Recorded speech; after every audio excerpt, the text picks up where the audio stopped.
is our team identity. This is the type of lineup we want, and none of it. This push did not come to fruition, and Ramsey looks in cleanup mode.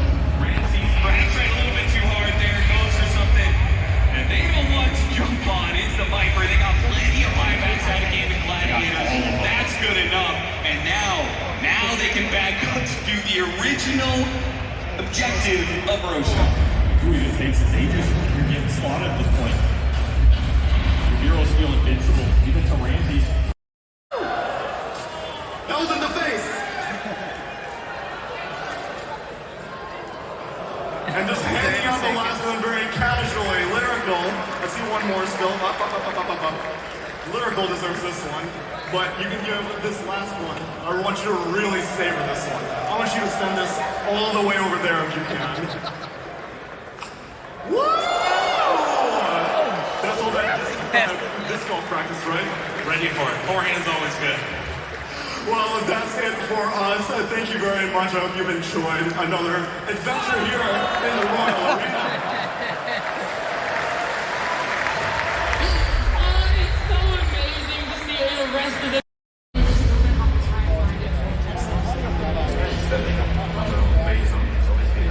very bright young talent a couple of years ago. It's really, really good in the late phase. He takes very different heroes.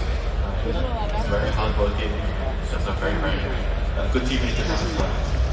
Back to the point about gears that he's playing as a support player. I think in this type of situation, you can't really always rely on the same person every game. It's good that Congrats is sometimes the support having a good game, sometimes Ramsey's having a good game, sometimes Thompson's having a good game, sometimes Bill's having a good game. I feel like they have like A little bit under the radar. You honed this man in North America on TSM. So why should all these people out here start celebrating Whitebond a little bit more? He's like super humble, and he's the last man in Southeast Asians representing all the Asians. He's carrying the torch not just for Indonesia, but that whole region. And now while we're building one of them up, maybe you have an opportunity to build someone down. Quinn Pango. You think that was going to be the last pick? Were you expecting it? Of course, it's Queen Pangler, but Stormman Puck meta right now. Pango, not really. This guy boosted Pango for 2 years straight, and now he thinks he can just Pango like this? Nah. Time's running out, apparently. Thank you very much. Let's see if you get the game to win as we send it to our casters. Will the Pango manage to get Gaming Gladiators into a third game, or will it be their downfall? They relied on it in years past, Avery, but it's a different meta. Their question though is Pango a real hero now? Or is he still a fake hero? Because it might decide Quinn's fate at this DI. He has gone back to his roots, gone back to the comfort, the security, the nice warm embrace of a rolling thunder. It's really betrayed him in the end. That is the ultimate question you'll find out in this game too. It is an interesting one. It's not a hero we've seen have a huge amount of success this event. But like Moon mentioned, you get to those last bands, the storm is out, the puck is out. You have to pick blind against them. And the last pick that you know Thompson is going to be like, I'm going to play every cheese under the sun. I dare you to pick some normal melee heroes. It's a scary situation. And so they have to go to something that they feel like is just busted up to work in all those bases.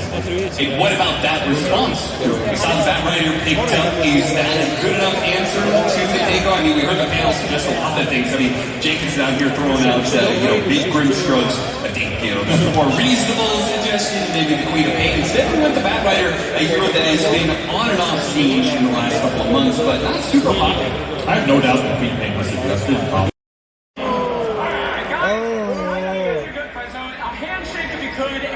Before we get into the match, and any words out there for the fans watching? Let's hope we got to do this because when we lost the other day, Thompson's daughter was crying, so we got to win this one so Thompson's daughter won't cry. Any final words out there? Thank you everyone for coming out and watching us go to the finals. Thank you so much.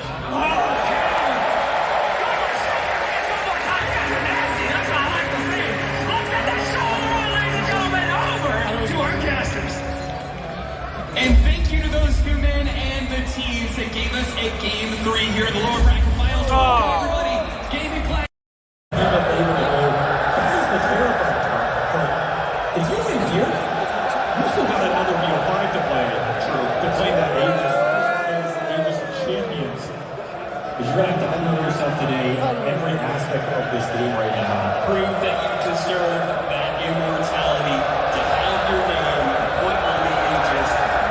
for a first, second, or potentially third time. That is still alive.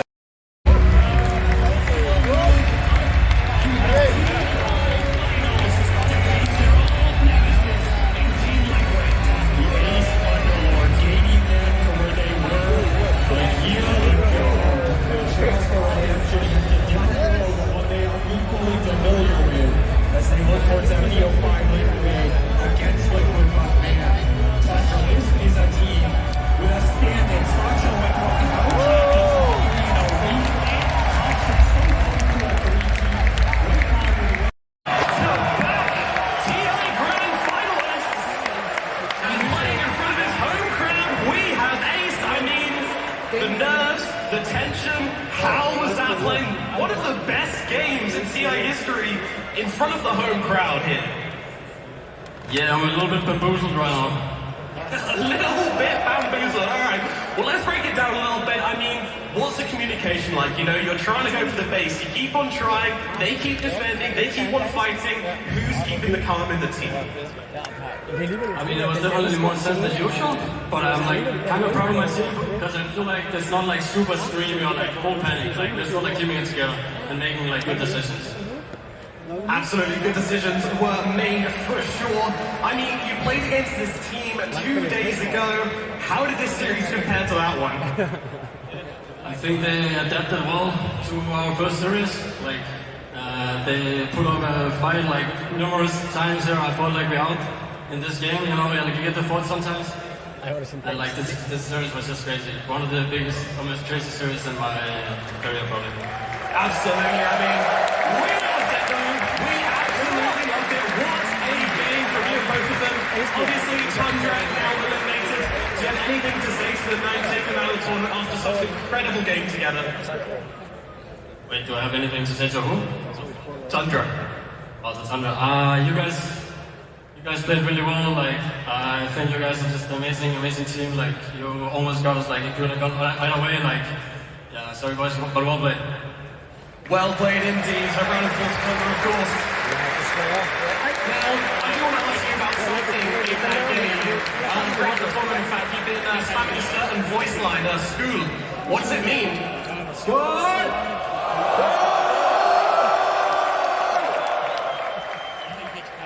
I think people know what it means. Alright, well, find a day to master, I guess. Finally, now you move into the grand finals versus Team Liquid. What do you think is going to happen? History always repeats itself. What's your prediction now? We will see. Let's make it a bit more entertaining. I don't know, I'm not sure it can get more entertaining than that. Ace, final words for the crowd here before you go and take a break and head to the grand finals. Thank you guys so much. Like, it's fucking amazing. Like, also all my friends and family here. Like, this is like a one-time thing first for me. Like, it's just different. It's like, thank you all. Thank you all so much. Ace and Gaming Gladiators will send it back to the panel. Some great words from Ace there. He talked about having for the grand final. His mom, who knows nothing about Dota, who knows nothing about cosplay. I hope she's watching. Hi, Mom. Great job. She knows about art, though, clearly. After that, we've got catastrophic cosplays with the Monkey King. An important skill in cosplay is to figure out what materials to use and what works for what. And in this case, the case of the Monkey King of Catastrophic, well, her tail, can you guess it? It's a pool noodle.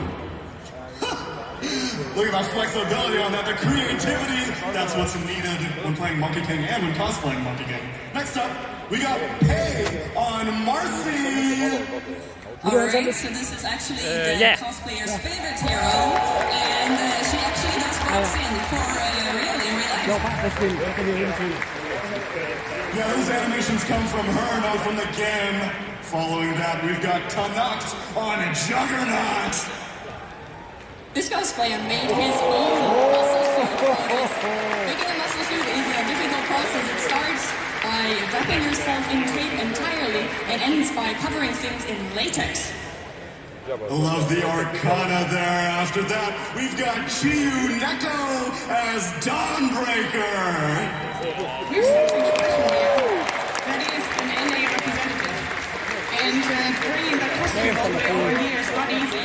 So that hammer can actually fall apart in several pieces. However, that's where the convenience ends. It's damned heavy. I tried. That's the kind of strength you need. Next up, Braun Baron as Dark Willow. This is the cosplayer's favorite hero as well, and she's been playing 1,700 games as this hero. And just look at those beautiful wings and the light that comes through them.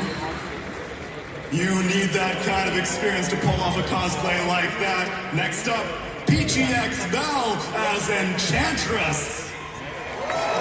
This Enchantress's rear end is made from PVC pipes and insulation foam, and the back legs move as well, which is done by a smart construction with fishing line. Look at the elaborate nature of it. The legs are hanging on. It looks amazing. Next up, Marzaus as Invoker.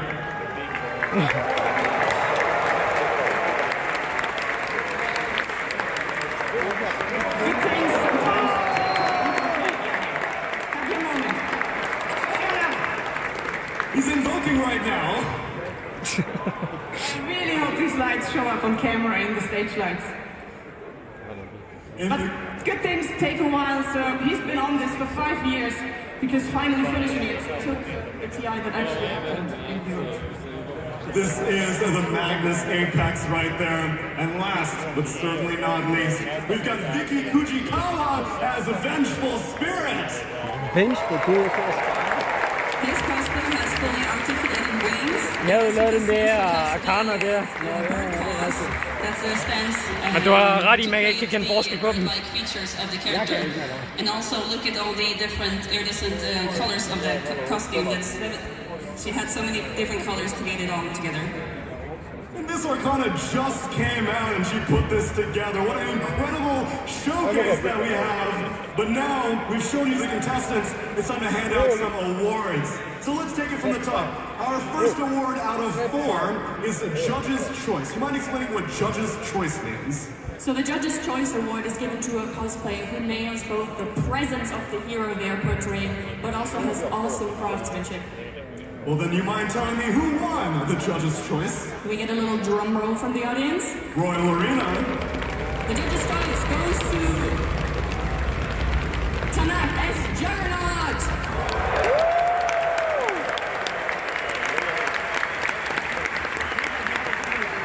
A well-deserved victory and the choice of many carries as well. Next up, we've got Biggest Transformation. What is that involved? Well, it might surprise some of you, but cosplayers are actual real living, breathing people. What? Yeah, it's quite different from video game. So to translate the one thing into another is not always easy. We deal with different challenges than, game designers.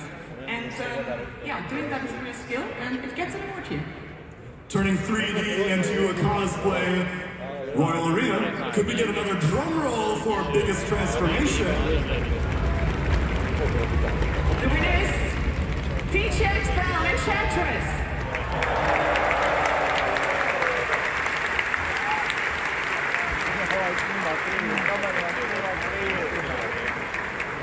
Amazing work. I thought for sure she had 4 legs. Next up, Best Technique. Okay, so for this award, we have really looked at the craftsmanship of the costume. We had the pre-judging on Thursday. That means that we have looked at all the costumes individually and looked at all the scenes and all the props and their phone work and everything. So basically, it's how they tackle the costume and the quality of their work. The precision! I love to see it! Royal Arena, you know the drill. Alright, so Best Techniques goes to Vicky Kujikawa as Vengeful Spirit.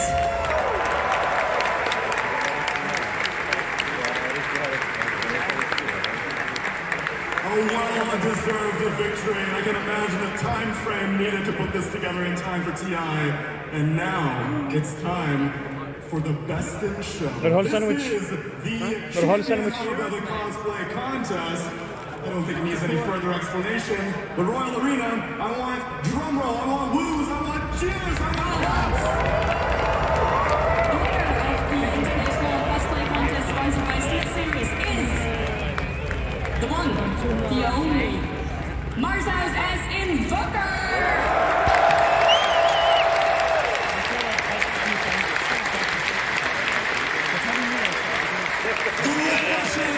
This is a Miracles Invoker in the flesh right here in the Royal Arena. What a well-deserved victory. But all of the competitors deserve a round of applause. Royal Arena, please show some love to the incredible craftsmanship.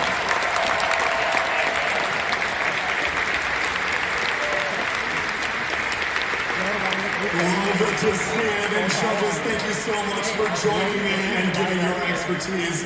But we're not done yet. I know you guys are waiting for grand finals, but there have been other community-oriented things going on. So I'm going to pass it over to Slacks with the short film contest.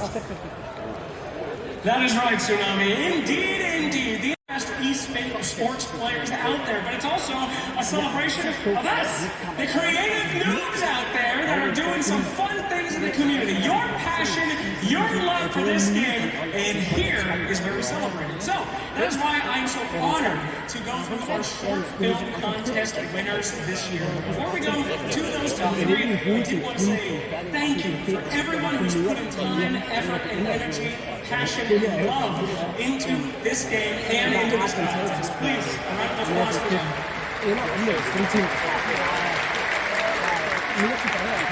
Quite a long one indeed.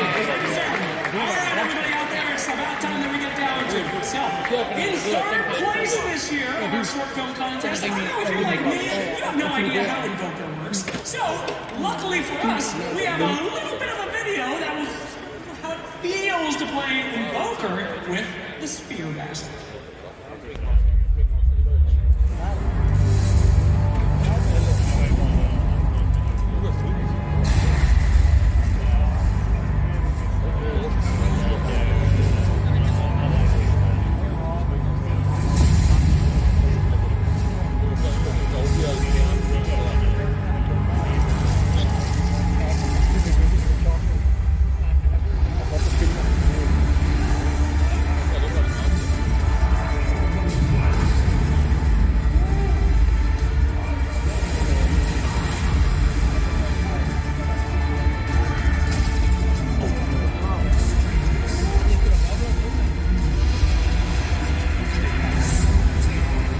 Hvad er det? Skal du se at spille en Invoker igen, eller hvad?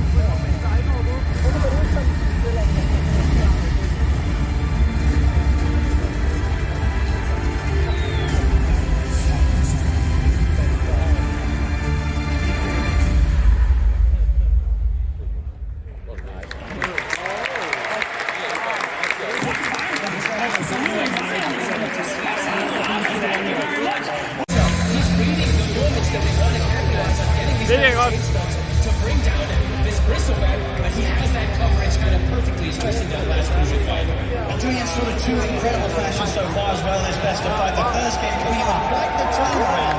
This game getting that lead with Hollis and making sure they don't make mistakes, don't let it slip away from them. A couple of times game violated, they did come back with a pretty decent pushback, but it was never enough to slow Liquid down. And as you say, they're kind of trying to, there's some of these heroes that are getting through like the support pick. I can't imagine we're going to see the Shadow Demon Tusk through again. There's no way you can give them both.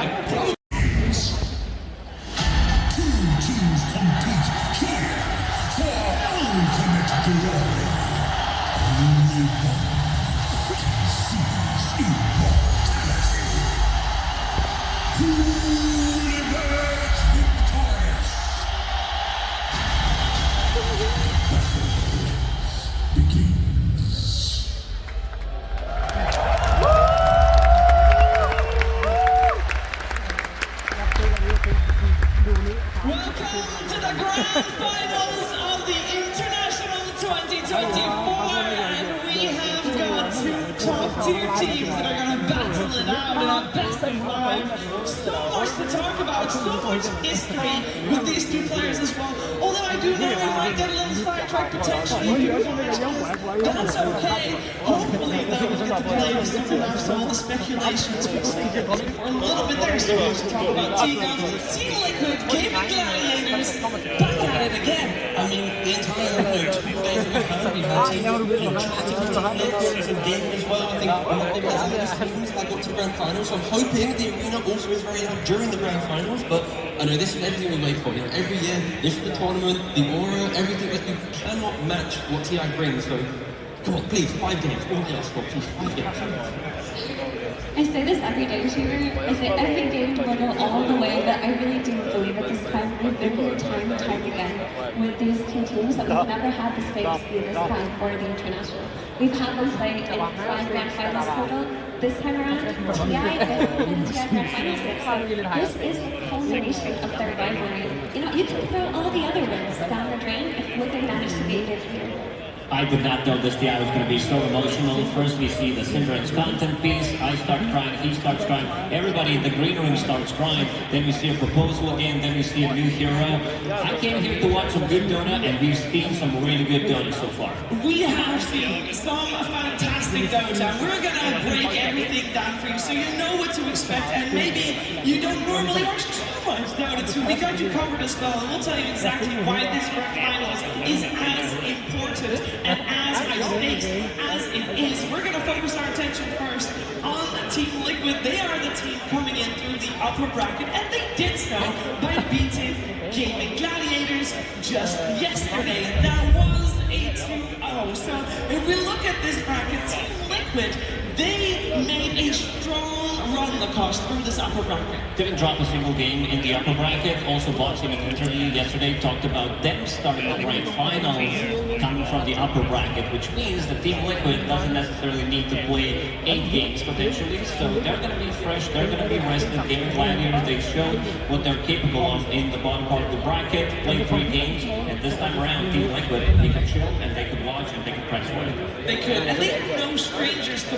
playing on the final day of an international TGOF. For Team Liquid, their best performance at the international so far to 2022 for all 5. Yeah, no, they've had an incredible run, and after that, there's been multiple grand finals where they're trying to get there, and everyone wants something. That's like a hardship for this team. Like, they've had incredible journeys. Of course, those 3 winning that we've talked about esports, Liquid getting third with that beautiful story of Matilda Man, and now this time, fast forward a couple of years, they're now in the grand finals with the chance to lift the ages. It's like the perfect story for them. Jeg ved Nisha, han er virkelig god midtbaner.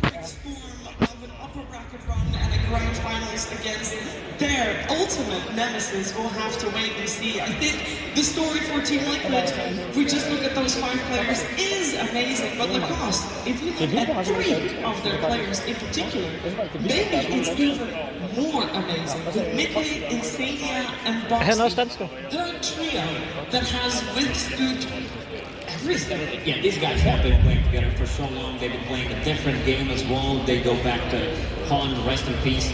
But some of these stats are pretty insane. The total number of games, almost 1,400 games. Their win percentage, 56%. Total games for Mind Control, Kuroki, and GH. So they beat some of these big fellas, some of the big names in Dota scene. Yeah, and the fact that between first and second place, like Insania, Boxing, they have like over 200 games over the likes of Mind Control, Kuroki, and GH. Like, there is no one even getting close to them. Because when you look down the order, it's a lot of, history and legacy between the Liquid and Liquid era, and then on top of that, it's like, before then, it's like Bulldog, Loader as well. Like, the fact that there's not a group of 3 players in modern Dota even close to these guys is just incredible. And you have to commend them on staying together for that long, because when you're playing in a competitive space for that amount of time, you will often hear a lot of criticism internally and externally, and it's very easy to point fingers when things go wrong and try to fix the problem through maybe switching in somebody. To be able to withstand in Dota for this long, almost unheard of. And it really shows in the way that they play together, the trust that they have, the way the friendship kind of shines through in their interviews and the content that they make. Very true. We do have to mention also on the side of Gaming Gladiator, we got, of course, Tofu and Ace. We do. Tofu and Ace have played together for a very long time. They used to always duo queue together as well. They haven't been doing that much lately, but they also partake in traveling together. They're also friends, the way that Liquid are friends. But actually, I know that you, T, coached them on the first team ever that assembled the Tofu and Ace duo. Shout out to Misery, yeah, so basically Misery captaining me, coach, we had to look through the pouch to find some players, and when we found Tofu, and then there was Ace, and then boom, 2021, Helga smashes forward, we got DPC Division 2, promoted to Division 1, but like, as soon as we saw these two players playing together, of course Ace has an incredible history, it's like, they were meant to be together, and just the way that they communicated, they were always playing together, it's like, you knew they were destined to be here at the main stage, and well, again, 3 years since Helga smashes, they're here, at the main stage, so an incredible And on the topic of main stage destiny, this TI is in Copenhagen, Denmark, and we have to talk about Ace. He is the Danish hometown hero. He is here representing the crowd in Copenhagen. So it's going to be very high pressure for him, but it's going to be something he's going to remember for his entire life. It definitely will be. Ace has had a tremendous road here to get to this point. He is, I believe, the oldest offlaners at 30. He has also a lot of TI appearances already. Lacoste, this is a veteran, and he could crown it here with a TI in his hometown. Yeah, he was one of the bamboozled, as you said, after that series against Thundra, but this is the guy that specializes in quite a lot of these heroes. We've seen meta changing quite a lot. His Underlord always going to be a fearsome when you play against all these two heroes pretty much, but he also has some of the other heroes that he's going to bang out. This long druid that is becoming like the carry of the tournament, but also he can play from the offlane. He also brought in some new heroes. When it comes down to Visage, he's playing Doom, he's playing Centaur for the team. This guy, overall, one of the best offlaners, and one thing I want to add, during the last year, he was by far the best offlaner, and he was studied, he was nerfed to the ground, and still was able, to reach the highs. He has been a second Man bygger lidt omkring sine spells, Octarine og Refresher og sådan noget. Gaming gladiators, of course, and on the topic of finals, and on the topic of a lot of players staying together for a very long time, having great times together. These 10 players are having great times together as well in grand finals, although Gaimin has had a little bit more luck in the grand finals that they have faced each other in TGAF. What a very fast history. As far as two teams going in grand finals, it is a new El Clasico for sure. Yeah, when you think back, it's been 2 years compared to Dota, these two teams have been on top there. Yeah, Liquid has 5 grand finals, GG's won all of them pretty much, and yeah, Liquid, they wish to get it. I hope they can't keep it right now. They're doing that team huddle and planning them, but it's okay. But yeah, we see the graphic here. 7 grand finals in the last 2 years, Liquid have been part of. They have faced gaming 5 times, they lost. They've faced Falcons, they lost. They've faced Spirit, they've lost. They have yet to get the tier 1 victory. But the fact that they've been part of 7 last 18 grand finals in 2 years, it's still kind of like a dynasty in itself. But they just haven't got the trophy, they haven't got the ages. It's every time it's so close. Some copium here, TI 2022, you had the team going through the upper bracket, winning 3-0. TI 2023, also 3-0, coming from the upper bracket. This year, they are coming from the upper bracket, so are we going to have a 3-0 for Team Liquid? The fans, I hope it's at least 3-1 to Liquid. If, not 3-0, please. 3-1, 3-2, then we're cooking. Even if it's 3-0, at least hopefully at the competitive close games, like for example that game 3 we just saw. I think it will be competitive and close because although Liquid did roll through Gaimin yesterday, Gaimin are a team that learn very quickly, adapt very quickly, and they're very familiar with their opponents in Team Liquid. So getting stopped by them will just give them even more fuel to form today. As Liquid are a different kind of beast than we've been used to seeing them all year, it feels like they've peaked at this tier because although they were incredibly dominant last year, it took them a while to get to the form they're in this year because they brought in 33 earlier on in the year. It took a while to gel together, but they've reached that point where every player is finally on the same page. They're on the same page, they will be on the same stage soon as well. And I do still want to touch upon the attempts at the ages that both of these two teams have had so far. The appearances of the international, oh my gosh, maybe we need to hold that back. We all know that horn, we all recognize that horn. That means that those 10 players will be taking the stage. So let's welcome in our first team.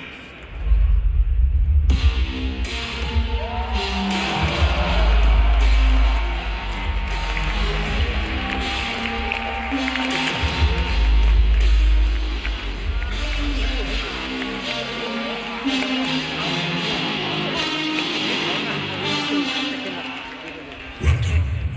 stage, Team Liquid.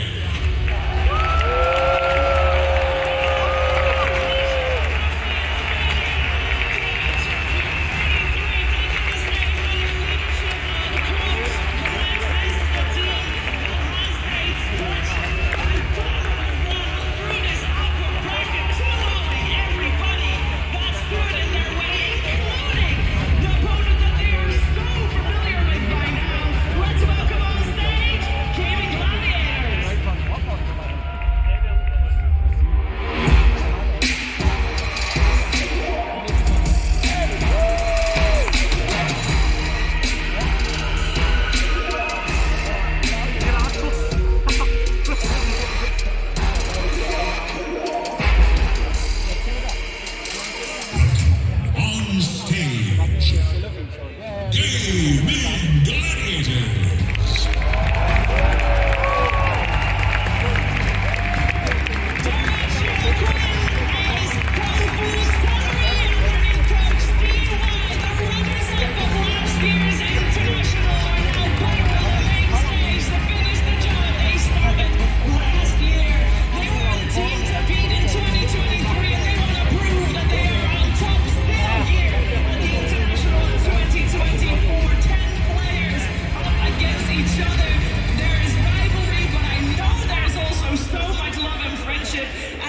I know they're gonna give it their all on the battlefield. I don't think we're gonna go for any favorites here, especially after what we saw yesterday when both of these teams faced each other.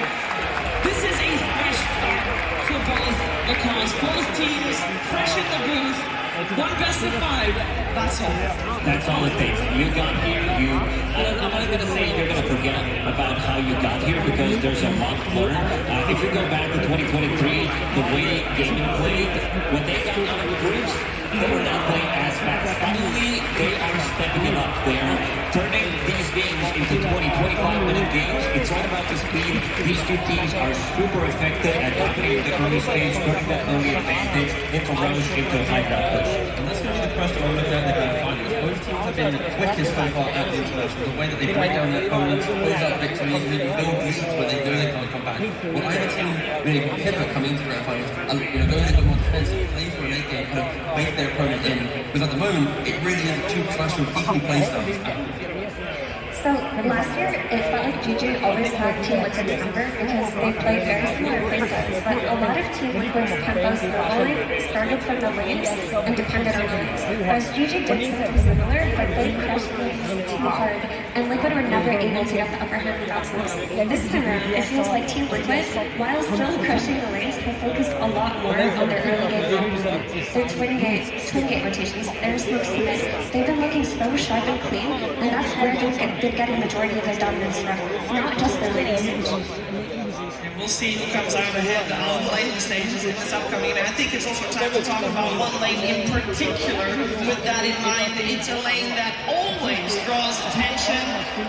Of course, I'm talking about Quinn versus Nisha in the mid lane. I think Lacoste this tournament, Nisha has been on fire. One of his best tournaments, if not the best tournament he's ever played. I think we say that pretty much every single tournament where Nisha participates. If you go back to earlier at the start of the year, he did win that 1v1 tournament at BB Dacha. This guy is just a beast. He has been, I would say, the most stable Dota performer of all time. I don't remember last time Nisha had a bad performance in a game where it really matters. And heroes that he does play, he has a pretty large hero pool, and he's always super active. If you look at the KDA stats, he's always going to be pretty much in top 5. This guy is just a beast. He really is, and he's incredibly talented because I think out of all of the top performing players at TA, he has the highest performance to pub ratio. He does not need to be pubbing 24/7 to play at the level that he does. That really is just pure talent.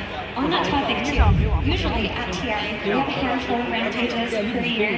This year, there's only been one rampage, and it's only by Nisha's pub versus Extreme Gaming 7 days ago. So he has definitely made his mark here already. Not only that, just the way in which he's conducting himself in the playoffs. he's got like 2 deaths in one game, 3 in another. We are going to see the Rampage here. Like, it's the clutch, disengage to then find opportunities. And that is where Liquid is looking so exceptional. They're enabling each other to pop off. And Nisha on the puck, that is a hero that I'm looking for in the grand final. So far, he's 4 for 4 with it. But in the can you really get that Jeg vil gerne se Nurses Profit. Good of your integrity, and there is a Rampage, a rare occurrence at the international, like Neville was mentioning. But yeah, Nisha, he is insanely good. And in top form, it needs to be said. To be fair though, both of these teams have been in top form, otherwise you would not make it to the international grand finals. Another matchup that draws attention from us is that Offlane. We have to compare the two Offlanes. First of all, we already mentioned Ace, a hometown hero, but also one of the players, Tiga, that has the most experience possible in competitive games. Yeah, so Ace is about to potentially, if this goes to 5 games, he'll hit 2,000 career pro games played. And that's an elite club. There's only like 20, 25 players in the world that have got 2,000 pro games. So to think about like Ace, he's had such a long career in and out of the limelight, but right now, on the grand stages, that is a lot of pro games. 33 still has a little bit of a ways to go, but both offliners having a strong mark on the way that these two teams operate. They really do. And 33 is such a niche style of offlaner in that he has a specific hero pool that he hones to perfection. He is so farm intensive. He hits his timing so fast, and typically any team that plays with 33 plays around his timing, his normal, his pulse. And that's why Team Liquid at the start of the year looked a little bit shaky, because when you're adapting to such a niche offlaner, it does take time to get there. But they finally did. And we saw them at the last Riyadh Masters. Some of their games, they were a little bit disjointed. You'd see 33 like boots of traveling to a bot lane while the other 4 took a fight on the other side of the map. But as that tournament progressed, they got to the point where they finally connected and they made it to the grand finals there too. 33 is what we call the biggest nerd in Dota in a good way. This guy pretty much experiments with everything. He is the guy who innovates the most. When it comes down to his hero pool, it's not as big, but he also tries to break the game with some extra gold. He's playing the Visage, he's playing this Doom. If you remember a couple of weeks ago, he was testing out this Doom and bought handle minus 5 or 6 times with his facet, so that allows him to get more gold, buy an item, sell an item, go back for an item. This guy always finds something in the game, something that looks game-breaking, and it looks really good. And we're going to see the new content, the Lane for Life 2.0. Doom? On the topic of 33, Han har 3 facets. Den ene, det gør så han kan få 2 på sin Q, 2 devour, og at nogle af hans neutral, dem han spiser af, de creeps der, de er et level, tror jeg. Og så spells. Ja. Og andet tror jeg, at han kan sælge sine items. Okay, det er nok det, vi snakker om lige før. Ja. Og det tredje, det er, at han kan forlængere duration på sin ulti for hver x antal minutter, der er gået. Yeah, I think there's one matchup that we haven't highlighted, I feel. Ja, jeg tror, man tager kuren. Ja, vi snakker om at tage den der med Teo. Ja, jeg ved ikke helt, hvordan man skal spille den omkring den. Nej, det er nok ligesom de siger, få Midas hurtigt. Bing, bing, bing, bing, send Midas senere. Double boost. Yeah, pretty much not known to the scene, but now we can see why they decided to pick him up, because this guy is way too good. He's bringing so many fresh ideas. And on the other side, you had Blitz. 2019, he's sending out a tweet that Team Liquid, they need a coach. At the time, they were called Alliance. So he's building up a squad. He ends up coaching that squad because the rest of the team wants him to coach it. This guy too good, and also Jabs as an analyst joins at the end of 2020. Now they have a KP as well. Another player that has great achievements throughout his career during the Elite League. They also had Jerix at one time during the coach. So the vibes that I'm getting from Team Liquid is one big happy family that has pretty much everything in their place. Every single time you see those guys on camera, they're pretty much vibing. I think both teams just share the same philosophy, right? Like Dota's about not only competing but also being friends out of the game, ensuring that you're able to work on your problems. If there is a problem. You know, back in the day, it was if there's a problem, kick or get a new guy. Nowadays, it's like, you know, how can we work it out? Maybe is it a point of pressure that is being applied to you? How can we sort it out? I feel like when you look at Celery, Tofu, CY, that kind of gang compared to Blitz, like, they are identical copies of themselves, just two different jerseys. And on the topic of coaches, it should be noted that CY, the coach of Game Gladiators, is also Danish. So this tournament does mean a lot to him, and that's actually how he got to coaching GG. Fandt vi ud af, om Boxy var dansker? Hvad? He was brought to the team, and it clicked. He focused on leading by example. We would often see him in the lobby, tell his players to go to sleep early, to go to the gym, and he, similarly to Blitz, just wants them to all be able to be friends with each other. If there is a difference between these two coaches, though, I would say that CY is a lot less fan-oriented, whereas in Liquid they're keeping decided to do that. CY also kind of takes the lead in very certain analysis. Leading by example and growing as a team, I think for both of these squads, that has been a theme over the last years, I should say. These are the last years. That's why we see these 10 players, maybe 12 if you want to call it, or if you want to count all of Team Liquid's entourage as well. It is two big families on that stage up against each other in a best-of-5 grand finals. We also have to mention that we have the chance for one of these 12 has a chance to be a repeat champion in 33 T-Cups. Yeah, and that's an experience where I think he's going to have to maybe even lead some of the team talks depending on how game 1 goes. Like when they go backstage after game 1, you're going to lean on to say, like, how do we deal with this? How do we react to the pressure of the grand finals? Because for these players to not lift an Aegis already, like no one's going to know what this feeling feels like. There's not many players or teams that get to this stage. I think they might have to slightly balance there. Also, a little bit of crowd advantage with all these camera shots on YouTube. So I've seen a lot of Liquid battles, but yeah, TI appearances, they have been on their pursuit for the Aegis for multiple years. Interestingly though, of course, Tofu, Celery, and Derecho only ever played the game, hence, again, the camaraderie sticking together. It helps so much. And to think about that Quinn, get the 6 PIs, this guy almost quit. We would not witness his greatness because before joining Game of Gladiators, he was, talking in an interview about it that, because the results were not there, so he needed something else, some kind of a buff, and that's where the rest of the Game of Gladiators kicked in. Yeah, I mean, Quinn had such a long journey in his competitive career where he was so perseverant. He tried and he tried and he tried for those guys, right? All the way, you go all the way back to FPL, to Freedom, Quincy Crew, finally Sonics. It felt like as much effort and as much grinding as he was doing, it didn't amount to anything. He was ready to retire up until he got that offer from Game of Gladiators. And imagine if that hadn't happened. Everything would have been so different last year. The whole competitive scene would have been different. So Quinn really should be commended on his perseverance during the scene. 100%. And we should also highlight two people that we don't really talk too much about because, let's be fair, Nisha and Quinn, they take a lot of the spotlight, that happens with the mid lane. There is one person that for Gaming Gladiators, when they're winning, it's Quinn doing great. When they're losing, the Racho is the scapegoat every single time. Ja, noget i den stil, og så noget ekstra i permanent mana region. Structure of the team, Ace is a little bit more of a focal point for late game scaling and direction. He has to open up the game somehow, sometimes. So it can hurt them a lot, or it can get them to the grand finals of TI.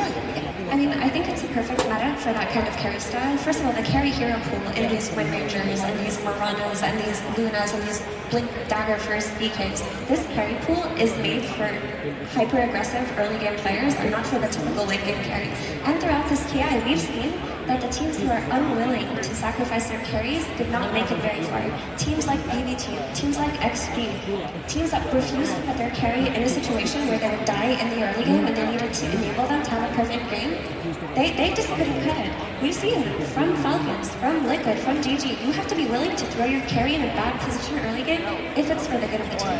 I only hope for that in this series, that the Dota Director kind of move into the clinches and the mortars that we've seen him trying to pick up, earlier stage of the tournament. I want to see him like the Alchemist, the Razor, Londra, DK, the heroes that can throw himself into the fight and have that turnaround potential. When he's on these types of heroes, it is a scary game for gaming every single time. And some of the top 3 safe lane combos that we've seen seen throughout the tournament. Mirana, Dread Protector. Win rate is not there. I don't think we're going to be seeing Mirana play from a carry role anymore. The hero shines from position 4. The big one for me is Luna and Tusk. These are the heroes that kind of are dominating, especially Tusk being the first big material, having overall pretty much every spell in the game that you need. You have double save, you have rotating attention, you have extra damage, you also have BKB piercing abilities, block, whatever you need, you have it in Tusk. If we can walk down memory lane a bit, so we should touch upon the history of these two teams in the grand finals, because something happens to Team Liquid. Something happens to Team Liquid when they play that best of 5, because their history against Gaven in best of 3s is actually really good. They beat them multiple times in regular series, but once they get to these 5-game series, it feels like something goes wrong, Shooter. Something goes wrong, but that is when they come from the lava bracket. Potentially, this time will be different. As we mentioned earlier, this is a fresh series, a fresh best of 5, and how it will play out, nobody knows. But it is time to get started with our grand finals. Team Liquid versus Gaming Gladiators. Grand Finals. Game 1.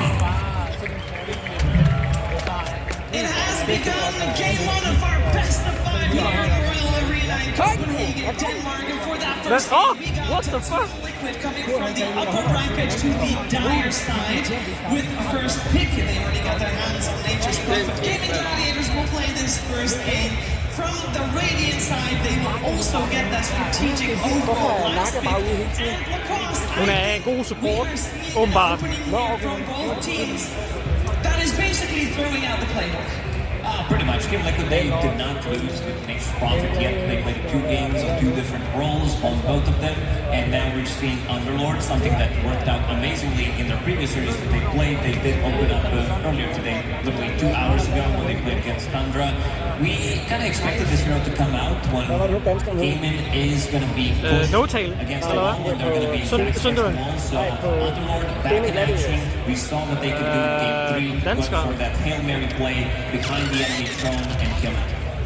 Var det Boxy, du tænkte på, eller hvad? Is a hero that is typically counterpicked, or was typically counterpicked throughout the last few months by Dragonflight. Often teams have reacted to MP with this hero, but yesterday Team Der er Tofu, der er Celery, der er Derecho, der er Quinn, og så er der... They're kind of just throwing up the gauntlet here. I dare you to pick Dragon, I dare you to counterpick or Nature's Prophet. I like how Gaming always David. Nature's Prophet cannot play German if you Kommentatoren hende der, hun har en stemme, hvis man hører det som AI-snak. You pick up the one in the offlane, Quinn gets an anti-prophet here from the mid, have a really strong safe lane. Now this Nature's Prophet will be a little bit lost in the early moves, looking at other heroes for Liquid to step up into that void. But luckily for Liquid, they're so aggressive that the weaknesses of a bad counter pick for the Natures, it will be fixed by other heroes. But something to consider. And betting out the Enchantress, this hero, we said it a lot of times, but I would say position 5 as well of the tournament. Jeg tror, det er en core. Jeg tror, det er en core. I would say it doesn't do her justice. This hero has been pretty much a turret with the pure damage, and also because you're playing off the greater tree. Det er et fleksibel pick, så hvis Nature's Prophet er bedre her som core, så gør de det. Clear in game 1, then having to ban the Rubik in the second phase because of the Underlord. You give a Rubik to Liquid, that's a free pit of Malice from Firestorm, he just becomes the better version of Underlord.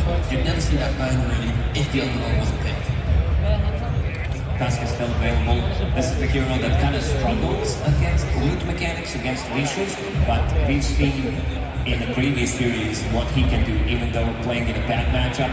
This is just overall one of the best heroes that gives you everything, so I want to see this hero being contested in the second pick phase.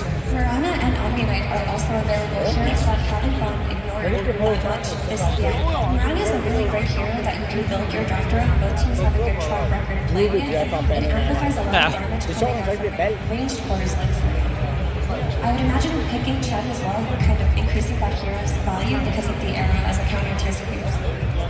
There is still the Tusk too, which is, again, hard to ignore. They've been playing it mostly on Boxy, where other teams have been running it on position 5 instead. Chen is in hand selling one of the best heroes that you can play. You got the Divine Favor for the armor as well in the game, and the fights. Those are the clutch moments. It's the aura from the gen that he buys, the aura he provides from the spells, the bonus thing. With them, any jump pick dwarf to try and influence. It's so hard to deal with. Auras from gen. And it's all about the speed. If you have Underworld Plus check, that also means that you will have two heroes who are going to be buying into auras, so you will hit an earlier timing, but I like this. This is Team Liquid's bread and butter.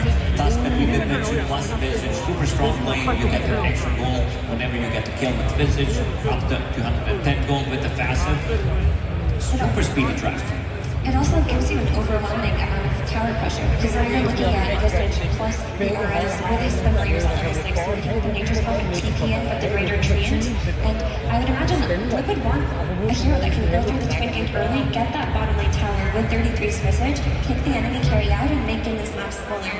This is where Chen does come to play a little bit, because Chen is also considered a counter pick to Furion, because he can enchant his Greater Treant and take that away. The first range of the Ice Army from the Dragon Crate, you'll find even more armor into a Tusk when it's put that light to utilize the active damage. Still, CK, strong lane. They're fitting the formula that I mentioned, right? Strong, safe lane to try and apply punishment. Offering that doesn't care about profit. And they're taking the fight to Liquid in that laning stage. CK was also one of JJ's favorite pairings with Chen at the last tournament, the Real Masters, where they would just CK's body alt andet undtagen gameplay. and try to outpressure enemies. This character did because of the meta shifting to the semi-carry range players, but I think within this draft it still doesn't matter. Yeah, they've not played CK so far at the international, but again, we know that they play from here, so it shouldn't be a shock to Liquid. I want to see which facet he's going to go for. Phantasmagoria, it does give you damage reduction in CK illusions, but Irrationality, that's the one that has been positive. You can apply Break, Disarm, or Silence for a 50% of the basic debuff duration. So it could be really nice against Visage. The Star Rider also very nice against Visage, and especially in that early game. You want to kill Visage right where he's most susceptible, which is the laning stage. If he has heroes that can go on him, that can reposition him, then that's where you can threaten him the most before he gets his blows up early, before he's receiving your powers early. So I would hope that this Star Rider is going to play on Tofu, that he's going to go through the gates and try to get 1 or 2 kills at least on Visage. Now you see the mid lane, the undefeated puck from Nisha coming into punishment. Lol. Jeg har valgt den 4 gange og vundet 100%. Overraskende på gaten. Real Monkey outside of Liquid. This hero is still a bit unadvanced. He's one of the worst matchups in fights we've seen in Gladiators. Kind of own the maps that are 8 minutes in. I think one of those games was godlike. Det virker som om, nu har jeg ikke set nok kampe, at den her 10 er noget større at kigge på. Altså, det er jo en metalæg til 6, men jeg synes, der virker til at være flere forskellige valg. Der er gode. Ja, det har vi... Altså, der er kun 2 og Heroes til 3, vi så på de andre games, så det sidder der ret fedt. Jeg har aldrig set Chen.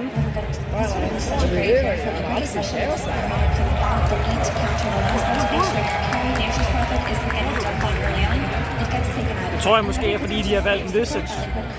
Han så kan få noget lifestyle og stå i lane. This is going to be sustained. These fights, nobody's going to die. These so many things coming out from, just Underlord with his auras, buying Chen with his ulti. Everybody has some kind of a lifesteal as well. I don't see any Shiva's buyer or Scotty buyers yet outside of Liquid. Interesting gaming, opt to ban the Clockwork instead of the Trinket Protector. I think Liquid, Trinket Protector, letting armor against the CK, the Overgrowth to kind of secure some additional team fight to ensure your main goes well for the extra profit. It could have been pretty cool, but again, Clockwork, a little bit more aggressive for the mid game at least potentially, but yeah, I'm expecting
I think knowing is more certainty than I have, but I always believed we could get here. Yeah. Absolutely. First of all, between you and me, the first time I saw it, I always knew that this would come. Do you feel like it has come fast enough for you, or have you had to work for it? Is this when you have deserved it the most? How do you feel? You feel like you are one of the best players in the world!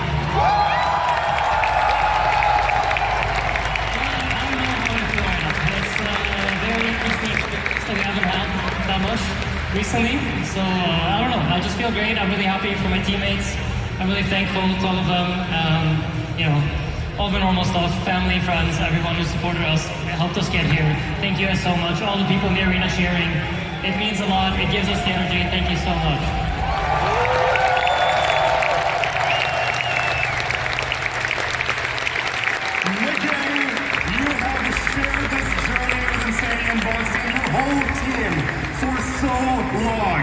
You have been quietly doing your job, and now you have conquered your demons, you beat Gaming Gladiators, and your name is going to be put on that Aegis!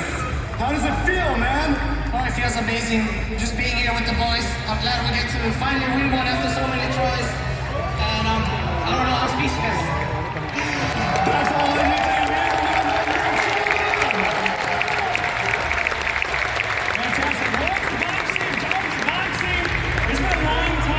A year of adversity through health problems, through the lows and the highs, but you have finally earned it here today. Quite an incredible year. How does it feel to go through all of that, to now be a team?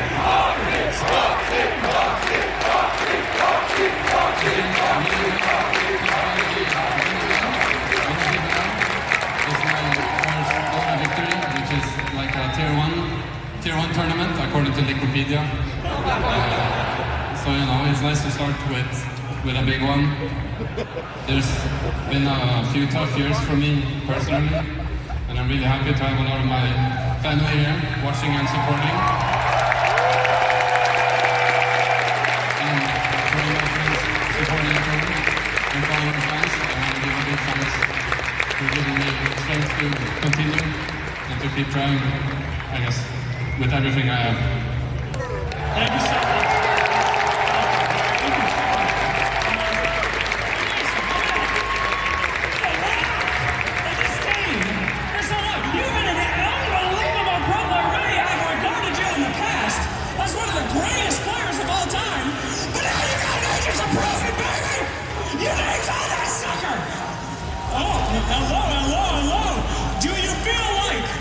One of the greatest players of all time. Maybe not, I guess.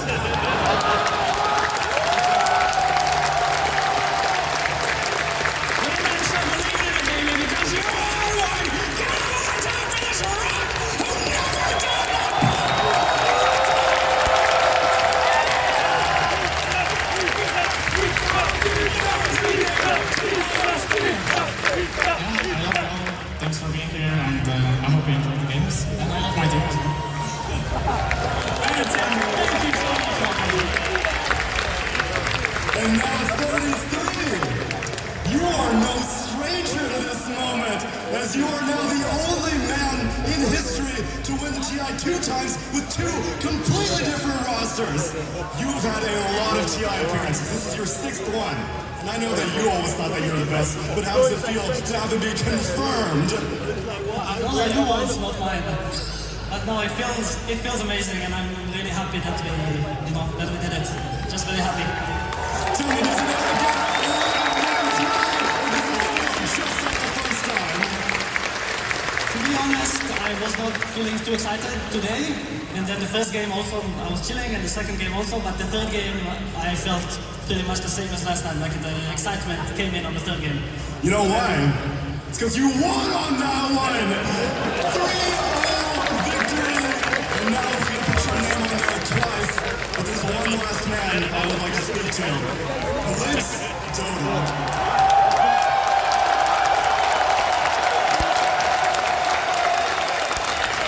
I've watched you journey through many different rosters, and I noticed that every single time you treat it like a family.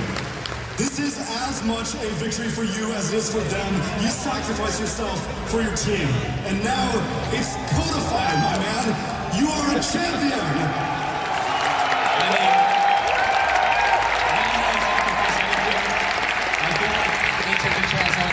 He's never coached a winning team before. We had so many losses. We had 5 years without winning anything. We could have disbanded like 20 different times like people told us to. We didn't make a TI and Liquid still kept us on. I didn't do anything here. I'm just so glad that people like Zai, Nisha, Matsu, they took a chance on us and they were willing to play with us. And I'm so glad that I didn't ruin Nisha's career.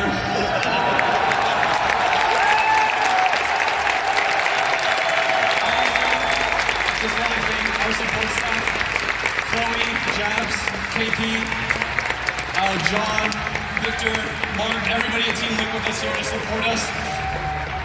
It truly takes a village. I'm not good enough by myself. I've learned, I guess, that you have to do it with other people and you have to succeed with everybody around you. And I'm good enough to admit that I'm shit, but I've got great people around me.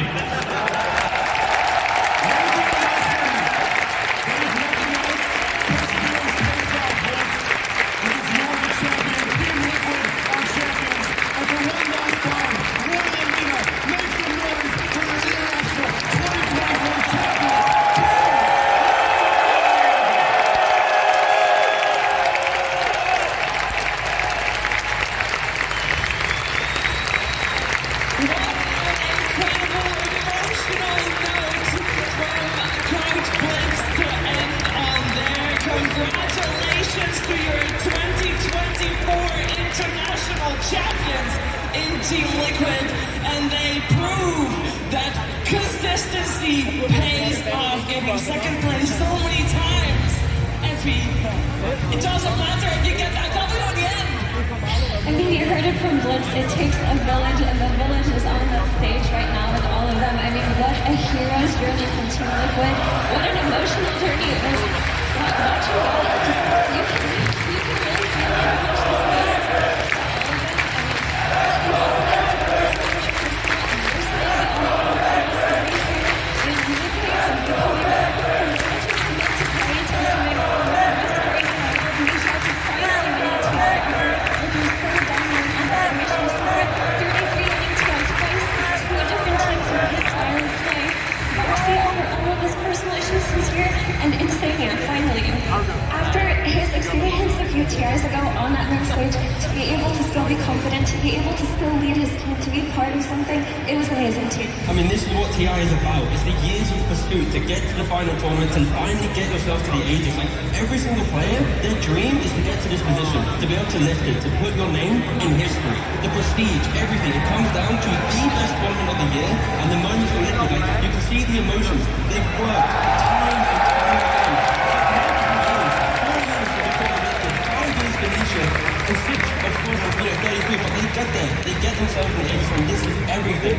They will go down as the most successful team in the history of TIs because they did not drop a single game when it comes down to playing for the upper bracket.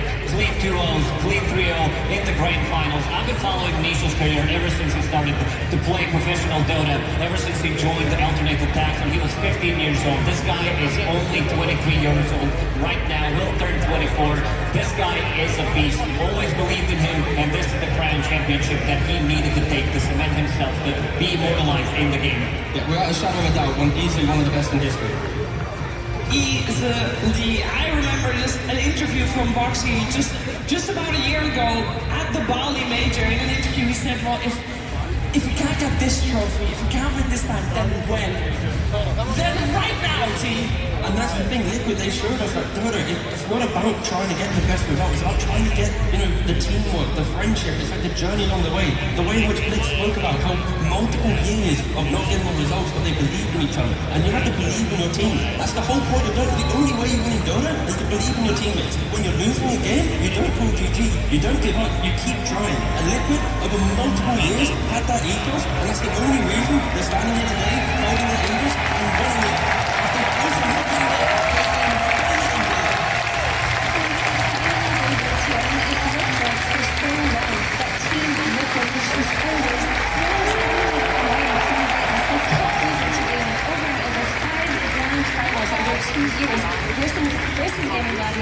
only won Grand Finals versus Gaming Gladiators at TI, and you know what they do? They crush them in a 3-0 manner. They absolutely destroy them, and that just makes everything worth it. The whole journey, every Grand Finals loss, this is the one that counts. A lot of young Dota fans that I see wearing Team Liquid jerseys. Yeah, this is the next generation of Dota players. We might be looking at the next TI winners as well. All the stars, the Sags, the Spike, Red players, coaches, and the staff from Team Liquid. Oh, that's phenomenal. Sonic, I can say that. You heard that 33 is the first player to get a repeat title with a completely different team. Well, guess what? Team Liquid, the organization, is the first organization to get an Aegis with a completely different team. I mean, it's incredible, and it really boils down to the mindset and how you want to approach it. And clearly, just trust. You need to have trust, and Liquid have demonstrated that. Other teams looking at it, when OG won some TIs, people looked at how OG did, they copy pasted, and then they move on. They're going to have to look at Liquid and go, how is Liquid able to create these moments? And we're going to see a shift in kind of the trajectory for teams in the future for sure. Yeah, we are going to see a shift. We've seen shifts before. Every TI victory has had an impact on the scene afterwards. We've seen a lot of new players after Team Spirit's first victory, as there were a lot of first timers in there. We've seen a lot of people following the footsteps of former championships, and I think that this impact I think from Team Liquid just promotes finding the right people.